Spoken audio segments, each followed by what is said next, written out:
For our first dish, this is Cangrejo Con Salsa Alavar. Cangrejo means crab in Chabacano. So Chabacano is like broken Spanish. It's one of the few provinces, along with Cavite, that uses Spanish in the language.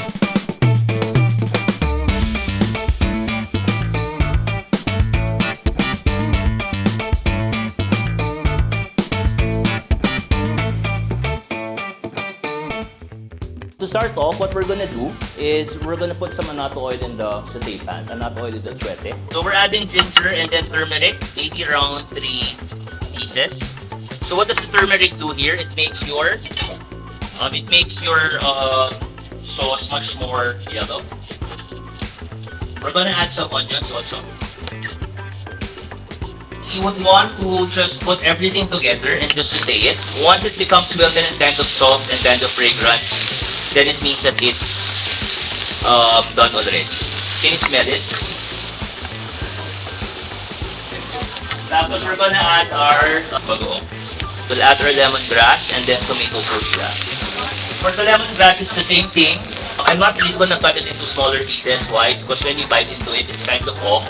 So you'd want to put it into stalks or stalks yung itsura niya so that later on, once the sauce is cooked, you can just easily remove it. Next, we're gonna add our tomatoes. So like what I said earlier, since we're adding tomatoes, it's gonna bring the temperature down a little bit.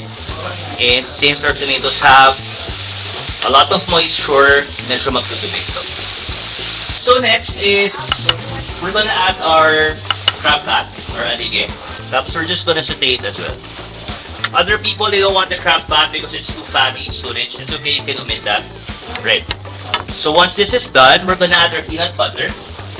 I'm sure you've tried to do kare-kare at home, right? Ano ba yung commonly ginagawa? And when do you add the peanut butter at the last part? But actually, if you add it to the last part, what's gonna happen is, mas mahirap siya haluin because you're gonna add it with the water. So what you want to do is, you want to add it at the start while there's still oil here so that it can dilute your peanut butter. It's gonna be easier to mix. So next, what we're gonna do is we're gonna add coconut milk. Now, before I add the coconut milk, you have two options here. If your crab was not pre-steamed or if your crab was not pre-cooked, what you do is you add it here. You saute it already.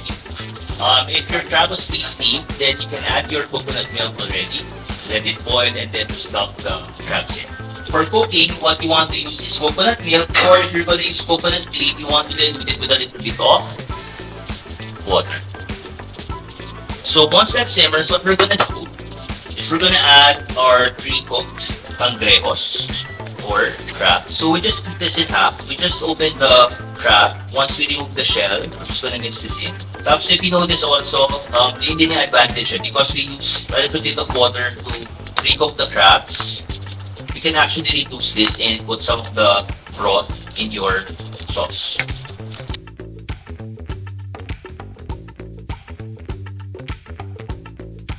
So we're gonna plate it and let it be okay. So what we're gonna do is we're gonna put a little bit of the sauce.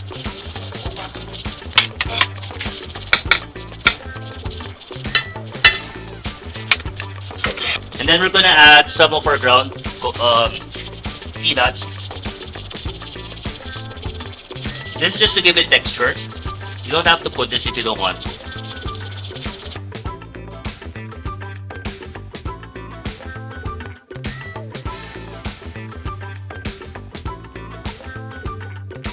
This is a very, very easy recipe to do. This is a very straightforward recipe to do. And this is a very good representation of how it is in Zamboanga in the south. And hopefully you guys can replicate this. If you guys have the chance to do this and cook this at home, tag us at CCA Manila so that we know how it turns out. But again, hopefully you enjoy cooking this as much as I did. Thank you very much.